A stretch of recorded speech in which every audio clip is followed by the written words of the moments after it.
ননাস দুপুরবেলা আইসা আমার উপর অনেক অত্যাচার করে, গালাগালিজ করে, তারপর মারধর করে। তারপর বৃহস্পতিবার রাতে আমার স্বামীর মানে বুধবার রাত্রে আমার স্বামীর কাছে আমি বিচার দেই।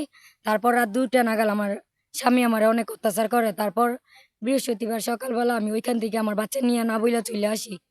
তারপর আসার পর আমি এখানে থাকি। তারপর রাতে ও ফোন দেয়। ফোন দেওয়ার পর ওর সাথে কথা হয়। কথা বলার পর ও আর কোনো কিছু বলে না। তারপর শুক্রবার সকালবেলা প্রায় ৯টার দিকে আমরা খাওয়া-দাওয়া করতেছি। ওই সময় হঠাৎ করে ও আসে বাড়িতে। আইসা ঘরে ঢুইকা আমাকে জিজ্ঞাসা করে, "তুই আসলি কেন?" তারপর বলতেছে যে, "আমাকে না বইলা কেন আসলি?" তারপর আমি বলছি, "বসেন, কথা হোক, তারপর বলি।" তারপর হঠাৎ কইরা আমার বোন ২ বোন বাচ্চা নিয়ে বইসা রইছে খাটের উপর। ওইখান থেকে ও বলে আমার মেয়েদের। ওইটা বইলা মেয়েরে ওই কোলে নিয়া খাটের উপর থেকে দাঁড়ায়া নিচে ফ্লোরের মধ্যে আছাড় মারে। তারপর ওইখান থেকে তুইলা তারপর চিপ দিয়া, কামড় দিয়া তারপর ওই একদম নাক মুখ দিয়ে রক্ত বের কইরা এলায় বাচ্চার। তারপর আমার আম্মু, আব্বু, আমি আমরা অনেক জোরাজুরি করে ওরে ছুটাইতে পারি না। তারপর আমাদের ঘরের সাথে একটা ছেলে আছে আরো একটা মহিলা, ওদেরকে ডাক দেই। তারপর ওরা ছুটানোর পর মানে ওরে ধরে তারপর বাচ্চারে নিয়া আমার মায়েরা মেডিকেল চইলা যায়। আমি এখানে ছিলাম।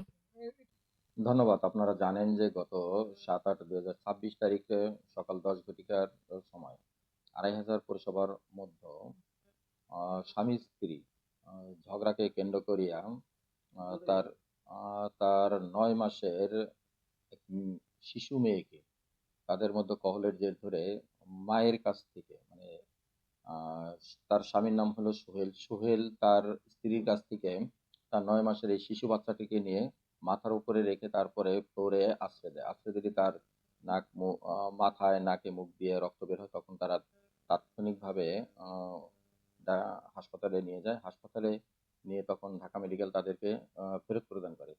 আ তখন ওই আ শিশুর মেয়ে, শিশুর মা যখন আবার পরবর্তীতে আমাদের থানায় এসে অভিযোগ দায়ের করে, তাৎক্ষণিকভাবে আমরা মামলাটি রুজু করি। মামলাটি রুজু করে আমরা আসামিকে গ্রেপ্তারের চেষ্টা করি। আসামিকে আমরা অতি দ্রুতই গ্রেপ্তার